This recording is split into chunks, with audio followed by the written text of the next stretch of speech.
Welcome back. Now, once you log in for the first time, you will have three basic things that you'll need to do. If you have purchased additional users, you'll need to add a user. And you can do that by coming to this section and clicking Add a User. This is where you'll specify what the person's name is, what their display name will be, as well as the username at the specified domain. Now, Microsoft 365 will tell you how many licenses you have left. This will be based on what it is that you're going to be purchasing. And you're actually given the option of creating this user without a product license. And in some cases, when you have a gap between the time when someone is going to be one of your users and you may have revoked their license, they will be in this status. What you're also going to need to do is to install your software. If you click this link that says Install My Software, what you'll have is all of the available software in this particular section.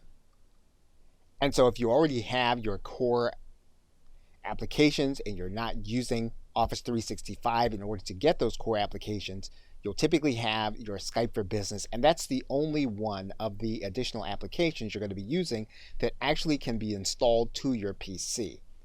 If you have the enterprise version, of course, you will also have Microsoft's Publisher. What you'll also have access to do is to create a domain for your team. Now, this is going to involve tying a domain to your entire Microsoft system. You don't have to add a domain to your system. You can use the existing free domain and it'll be tied to an email address that you'll be using. And typically you'll have a compound domain as the default if you're going to use the free version. And so you'll have your designated name and then you'll have the compound name on Microsoft.com, and that'll become your default domain name. And when you use the email address associated with your Microsoft 365 account, you will have this compound domain name. It'll be your designated name on Microsoft.com. Microsoft will designate that you will have your complete setup. Now again, if you want this domain to be a single name, you'll need to add in a domain, and then you'll need to go through the default settings.